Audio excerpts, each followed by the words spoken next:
Olá, seja muito bem-vindo a mais uma aula do programa Ortopedia Sem Crise. Aqui nós discutimos assuntos da jornada que todo odontopediatra e ortodontista precisa seguir para dominar o diagnóstico e planejamento ortopédico funcional dos maxilares, mesmo sendo iniciante. Eu sou o Dr. Eliezer, sou especialista em ortopedia funcional dos maxilares e há 32 anos atuo na área dos aparelhos ortopédicos e ortodônticos. O tema de hoje dessa aula é como saber se meu paciente está usando o aparelho fora do consultório. Existem coisas que a gente precisa saber e muitas vezes a gente passa desapercebido.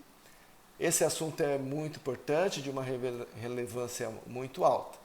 Dá um like aqui também no nosso canal, se inscreva no nosso canal, compartilhe esse assunto para que a gente possa distribuir, isso também, esse conhecimento para as outras pessoas. Bom, o que é essa importância dentro do contexto do consultório? Eu vejo que o ser da criança e do adolescente ele é cometido de várias coisas que tiram ele dentro do foco do tratamento. Então, a gente tem que supervisionar a família, A gente tem que estar integrado com a família. Por quê? A gente tem que saber como essa criança, esse adolescente se comporta fora do consultório. Porque quando eles vêm para o consultório, eles vêm supervisionados por alguma autoridade. Então, dentro desse comportamento dele com essa autoridade, ele vai ter um comportamento X, mas fora do consultório, como é que ele está se portando. Então, a gente tem que fazer essa análise familiar, fazer essa análise das atividades que o paciente tem fora do consultório também. Então, como que é essa análise? O que é essa análise? É comportamental. É emocional, é psicológico. Então, muitas vezes, infelizmente, ou felizmente, você vai ter que ser realmente um conselheiro da família, um orientador da família, para que realmente essa criança venha cumprir tudo aquilo que você planejou dentro do tratamento dela. E nós sabemos que os aparelhos ortopédicos funcionais, eles têm sucesso mesmo no tratamento. Só que se a criança não usar o aparelho, não vai dar certo. Então, eu acho de bastante relevância a gente colocar esses pontos dentro do tratamento da criança. E é importante, vamos supor, vem o avô trazer uma criança. Poxa, o avô trouxe, cadê os pais? Quem trouxe essa criança na primeira consulta? Foi uma tia. Como é que é o contexto familiar? Os pais trabalham, a criança fica com quem depois, quando eles estão trabalhando? Onde essa criança vai? Se ela tem de 5 a 6 anos, ela vai numa pré-escola, O adolescente, como que são as atividades desse adolescente? Você tem que analisar isso daí. Então, realmente, é uma análise familiar. Uma análise também psicológica, envolve o emocional, envolve contextos de famílias que a gente tem que analisar, a família e como que essa família se comporta e direciona a vida da criança e do adolescente.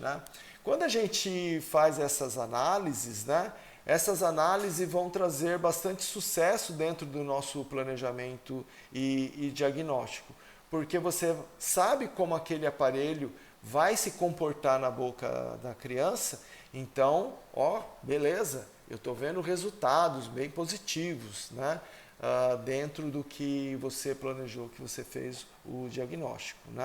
Então, saber disso é muito importante. E o não saber disso, puxa, você fica lá, nossa, estou esperando o resultado, e cadê o resultado? Aí vem a cobrança dos pais em cima de você, mas na realidade a falta de responsabilidade não é de uma criança de 5 anos, né? Não é de um pré-adolescente que está os hormônios fervendo nele e ele está super confuso nas coisas que ele está fazendo, né? Ele está saindo assim daquela fase de criança que não tinha nenhuma responsabilidade e assumindo algumas responsabilidades. Então isso é uma confusão muito grande. Então isso, se não tiver uma orientação, e às vezes você tem que sim ser o auxiliar, o conselheiro familiar da família, né? E às vezes colocar alguma experiência até mesmo que você tem, né, com seus filhos, né, para que esse pai e essa mãe caia a ficha, né? Se são pais separados, né, quem é que está pagando o tratamento, né? Então isso também é muito importante. Eu vou contar alguns exemplos, né, que aconteceu comigo, para que você veja que é ponto positivo você se envolver com a família.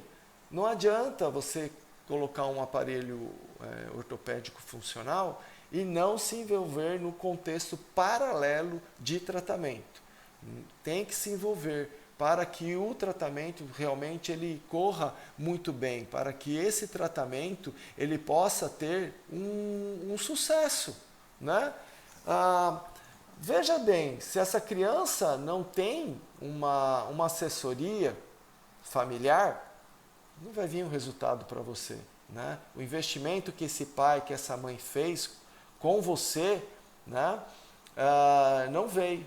Então, às vezes, a gente tem que dar alguns links para os pais, dar alguns toques, algumas dicas de educação, né, de orientação familiar, para que isso venha refletir no sucesso dentro do tratamento, né? E é muito importante isso, eu falo porque a gente trata pais separados, né? Crianças de pais separados, desculpa, crianças e adolescentes de pais separados, criança e adolescente de pais que estão casados, né? Crianças de adolescentes, infelizmente, de um contexto agressivo, violento, né? Crianças que são e adolescentes que são educados pelos avós, mas mora com os pais, mas passa a maior parte de tempo com os avós. É o avô que traz a criança, não é mais os pais, como foi na primeira consulta, né? Quem é que está pagando, né, o tratamento vai requerer. Então, eu tive uma experiência, né, e muito interessante, que o adolescente de pais separados, né, quem veio foi a mãe trouxe, né, e o tratamento ia muito bem. Aí um belo dia, o pai mandou um recado para a secretária, estourado, pá, reclamando que o moleque não usa o aparelho e tal. Pá, aí eu entrei em contato com a mãe, falei do que tinha acontecido e tal, né? Aí o que estava acontecendo? O menino foi passar as férias lá com o pai e realmente ele não usou o aparelho aqueles 15 dias, né? E o cara que pagou, o cara que fez, né? E tudo bem, né? Ele achou que estava jogando dinheiro fora. Mas na realidade a mãe, ela era muito responsável com o tratamento, né? Então eu expliquei para ela o que estava acontecendo, né? E ela entrou em contato lá com o pai da criança e explicou, né? Com o ex-marido, e explicou a situação, que lá ele está indo super bem o tratamento, está tendo todo o contexto do nosso planejamento, né? E diagnóstico estava indo muito bem, né? E aí eu combinei o seguinte: eu fotografava toda a vinda dele e mandava para ele, ou filmava e mandava para ele, né? Então eu fiz isso e mandei. Então foi uma história assim, o ruim que ficou bom, né? Por quê? O ruim foi porque trouxe um conflito, né? Mas o bom é que a responsabilidade desse pai, mesmo que ele, né, reclamando lá que o dinheiro dele foi investido e o menino não estava usando o aparelho e tal. Então, por que ele estava falando isso? Porque ele estava supervisionando esse menino. Então, isso é muito interessante, que gerou, então, uma responsabilidade também no pai, né? Então, muitas vezes a gente tem que fazer também o pai ou a mãe, né, de famílias onde os pais são separados, envolver também. Então, eu sempre faço uma pergunta dentro desse contexto de pais separados, que é onde eu tenho mais, pelo menos eu, né, tenho mais dificuldade. É quem está pagando, quem é o responsável financeiro, né? Então vem a mãe traz o adolescente e a criança, a gente faz a consulta, quem é o responsável financeiro? Tá? Vai ser o pai que vai pagar, né? Tal. Então beleza, então é interessante ele se envolver no tratamento, porque de repente vai ocorrer um episódio assim como eu relatei aí para vocês, né? E aí a mãe entra em contato com o pai, né?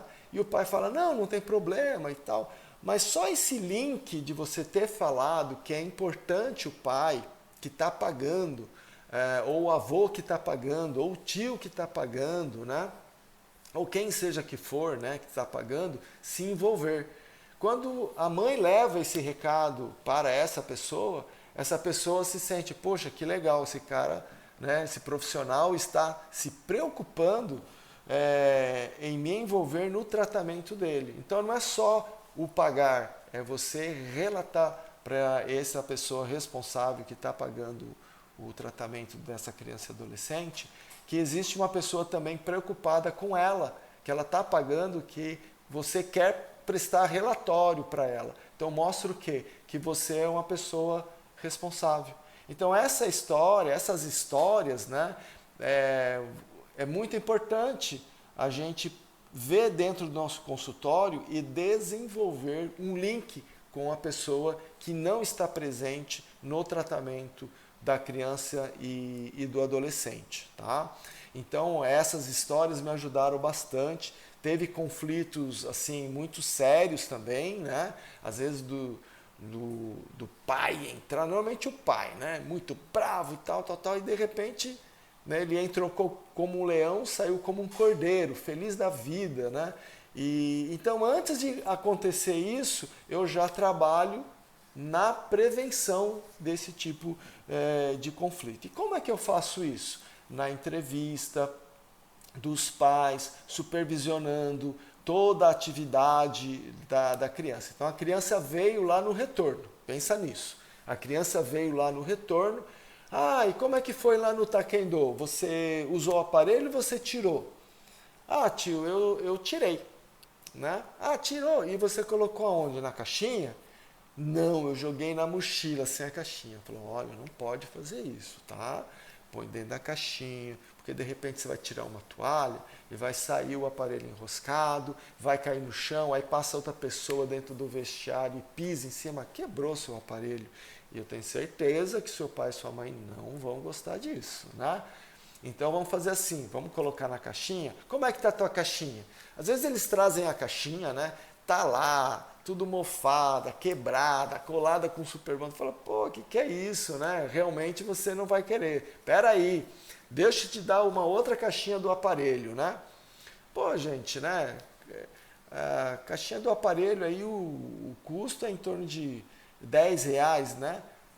Dá mais uma caixinha, porque é melhor você dar R$10, né, na caixinha, do que você ter problema com esse paciente perdendo o aparelho, que aí você vai ter que entrar em contato com o pai, explicar, com a mãe, vai dar aquele conflito familiar. Então, dá aqui, vamos embora, né? E você vai ver o retorno disso, a hora que ele chega também lá na casa dele com uma caixinha nova, falou, uma caixinha nova? Que ela estava detonada mesmo. E será que tem custo? Ele fala, não, eu ganhei, ele me deu. Fala, que legal. Então, o que você fez? Emocionalmente, você linkou esse adolescente, essa criança, você linkou os pais, de repente o pai e a mãe estavam ali presente, o responsável estava presente na consulta, ele ficou devendo agora para você, né? Porque é algo assim que a gente tem emocional, né? Eu dou algo para uma pessoa, essa pessoa sempre, que legal, né? Eu vou retribuir isso daí. Sempre a gente pensa em retribuir aquilo que as pessoas semeiam na nossa vida, né? Então isso também é muito importante, sabe? A gente, dentro do nosso diagnóstico, planejamento, que é muito importante mesmo, mas também fazer todo esse contexto familiar, né? Isso também é interessante, né? A gente saber o momento certo de começar um tratamento. Então, se você fez essa análise familiar e você viu que tem conflitos familiares com esse adolescente, com essa criança, questiona isso, né? Quem levou essa criança lá? O pai, a mãe, o avô, o tio? Será que é o momento certo de iniciar um tratamento? Puxa, eles vão fazer um investimento financeiro. Você está vendo que esse adolescente não vai cooperar. Você cobrou um valor, né? Se você cobra manutenção, visitas, né? As visitas de supervisão, ou você fez um preço de tratamento, né? Então, conforme você fez aí a sua organização financeira do seu consultório, da sua clínica. Mas houve um valor aí despendido, não é verdade? Você está vendo, né, que pode gerar um conflito, né? Ele deu uma entrada de tal valor, está pagando mensal, se for pacote, está pagando mensal, ele está lá pagando certinho. Pô, para que gerar um conflito? Para que gerar um conflito? Você está vendo que não é o momento de iniciar um tratamento, né? É interessante também quando você pega crianças, adolescentes, né, que os pais, ele já está em tratamento. Veja bem, ele está em tratamento, vê os pais, não, beleza. De repente a mãe vem acompanhar o filho, normalmente é isso que acontece, né, na maioria dos casos.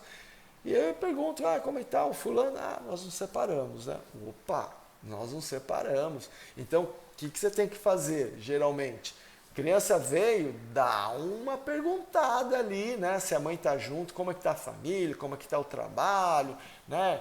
Como é que foi a viagem de vocês e tal, papá, né? Porque existe o quê? Existe até mudança, né, de cidade, né? Pensa só, se você está fazendo a forma financeira que foi escolhida, né, por essa criança e adolescente, né, envolve o que também? Envolve se mudar, o que vai acontecer? Então tudo isso, como que você faz? Tem que conversar com os pais, tem que conversar com a criança. Não é simplesmente entrar dentro do seu consultório, se você trabalha em clínica ou consultório particular, né, clínica particular, você vai lá, sentou, sentou, né, ativou o aparelho, ok, né, supervisionou, fotografou, né, ok, tchau, pode agendar lá com a secretária, tal. Às vezes a mãe tá lá na recepção, né? Oi, tudo bem? Tchau, tchau. Fecha a porta, vai para dentro, né? Aquela correria de consultório. Eu vou falar assim para você, muda isso no seu contexto de atendimento, na sua clínica, tá? A odontologia hoje ela vai seguir para um lado aonde o tempo ele é muito curto, mas ele vai ser muito valorizado. O tempo tem valor, tá? Importante também, né, a gente identificar os sinais clínicos na boca da criança, se ela está usando realmente esse aparelho ou se ela não está usando realmente esse aparelho, né? Então, os sinais clínicos, você vai ver o posicionamento de língua. Aonde estava essa língua? Ela começou com uma língua baixa, agora essa língua está mais alta, está mais gordinha. Então, vamos supor um classe 3, né? O classe 3 tem aquela língua folgada, né? Larga, deitada, né? Se ele é um classe 3 dólico, meu Deus, né? Ou face longa, né? É um classe 3 muito ruim de tratar, né? Mas é sempre a língua, a vilã, né? Também, eu falo sempre no classe 3, observa a amígdala, né? Amígdalas muito volumosas, né? Então isso daí você tem que fazer uma análise dentro do tratamento, uma análise na teleradiografia de adenoide, de amígdala, na panorâmica não só desvio de septo, mas cornetos, né? Cornetos, por quê? Porque é importante ver as vias aéreas respiratórias, tá? É muito importante. E também, quando faz a teleradiografia na análise, ver o posicionamento correto dessa criança. Eu não aceito aqueles pescoços para frente, né? Aí você vê lá a tele, você vê da sétima, né? Até a sétima cervical, ela está projetada, ou ela está totalmente fora, não está ereto assim, não está reto, né? Retinho que você vê, que entra no ouvido ali, a pessoa tem que ficar retinha. Eu não aceito. Por quê? Vai mudar o posicionamento de boca e vai alterar a altura, a distância, né, da parede da faringe para a língua, e é onde se aloja a amígdala. E aí vai trabalhar a língua, né? Isso é muito importante, você também estar fazendo o seu diagnóstico, tá? Das vias aéreas superiores que a gente fala, né? Então, na panorâmica, na tele, tem que fazer essa análise também. Então, você vai ver essa língua. Se essa língua era folgada, ela começou a ficar um pouco mais fechadinha, um pouco mais para cima, encaixando no palato, né? Então, língua. Aonde é que a língua está apoiada? Ela está apoiada nos depressores, né? Nos músculos depressores que estão inseridos no osso ióide, né? E o osso ióide trabalhando, né, com os ligamentos também. Então, como é que eu vejo isso daqui? Você vai ver nessa região aqui. Como é que tá? Como que era? Então, também padronizar, né? Você vai fazer o diagnóstico e planejamento correto dessa criança. Você vai padronizar fotos.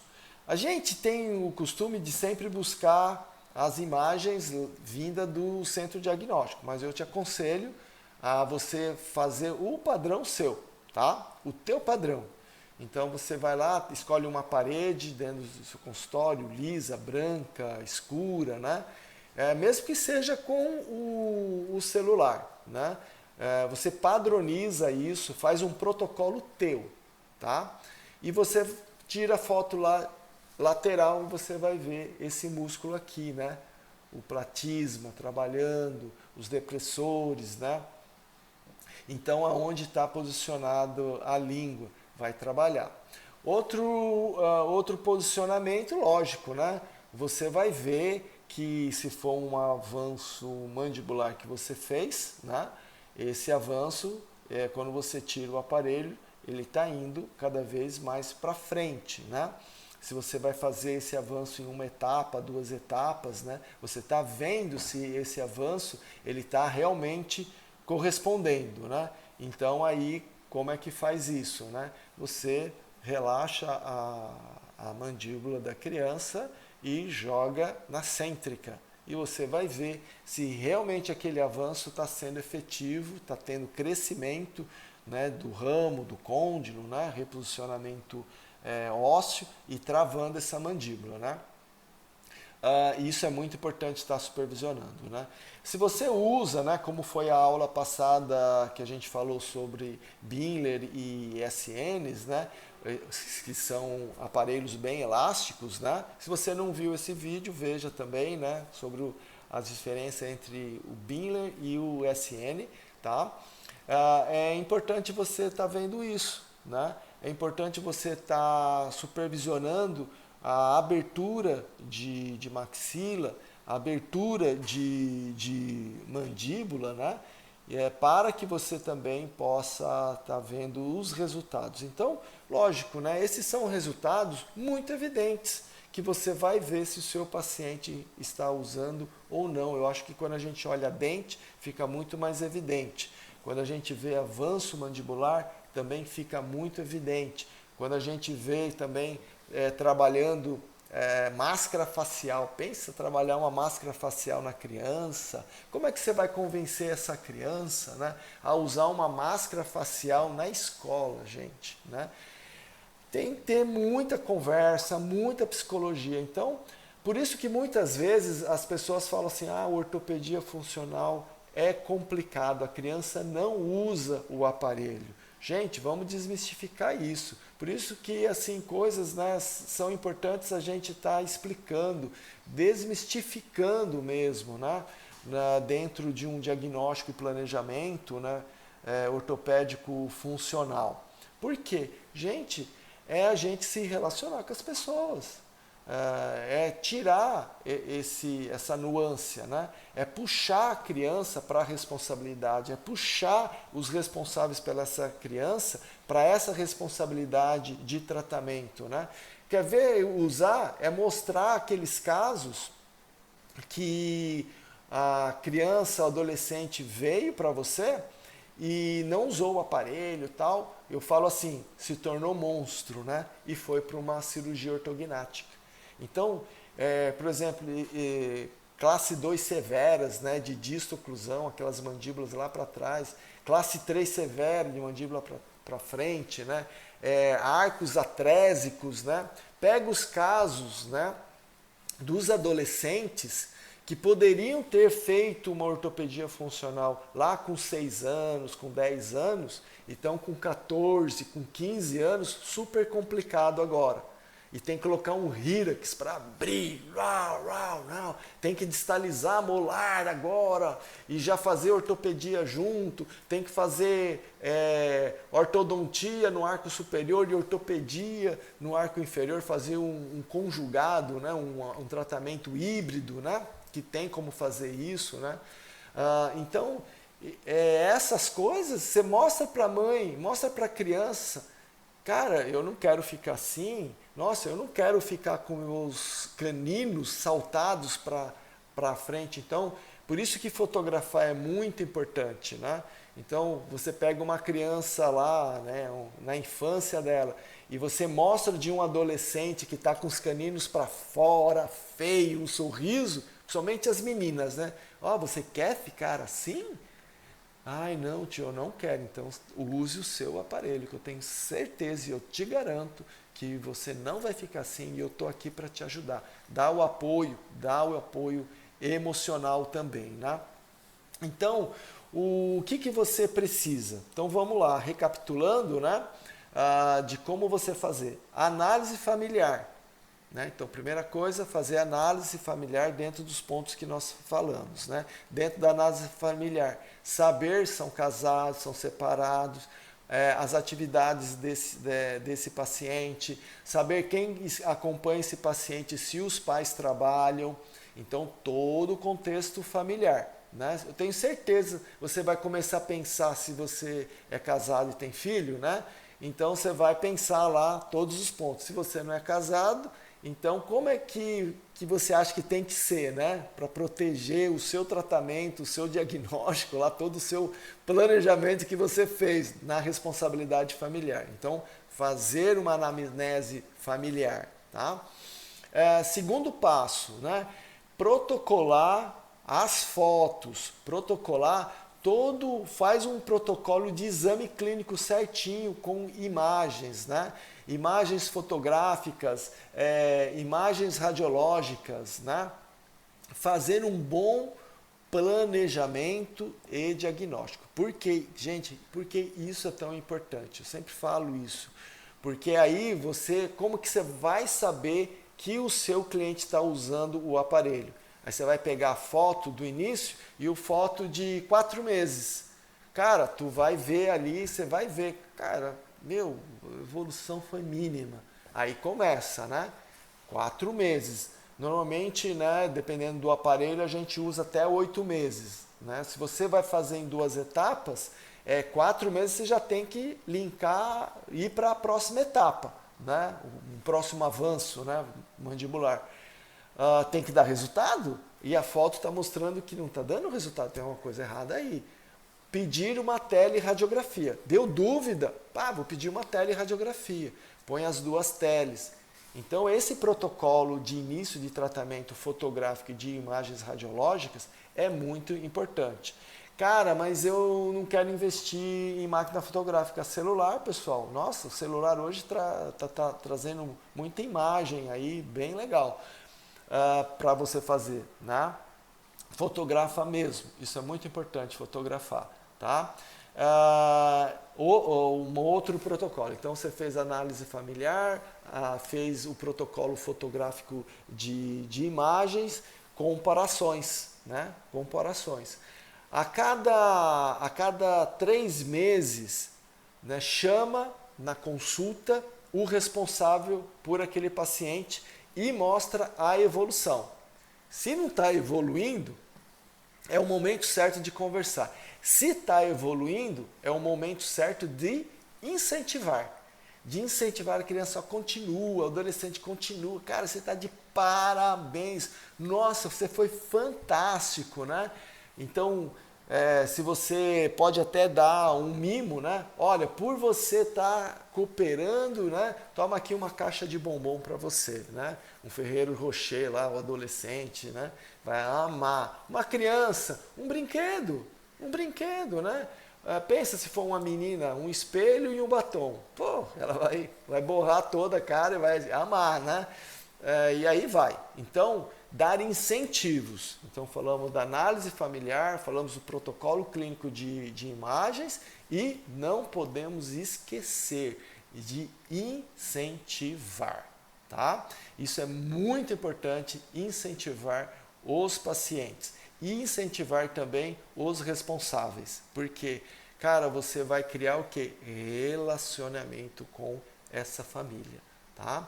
Então, eu quero agradecer vocês estarem aqui, dá um like aí, se inscreva no nosso canal, compartilhe essas informações com seus colegas, né, para que a gente possa realmente ter uma ortopedia funcional dos maxilares muito legal, né? E também eu quero deixar aqui para vocês a respeito da próxima aula, né? Qual o erro comum mais cometido pelos odontopediatras e o ortodontista quando vão enviar um aparelho para o laboratório, né? Então pensa sobre isso, né? O erro mais comum que o ortopedista e o ortodontista enviam. E eu vou relatar para você vários casos, vou relatar vários episódios para vocês, para estar quebrando esses erros, né? Corrigindo esses erros aí para você, ok? Quero agradecer a audiência para vocês e aguardo vocês aí na próxima aula.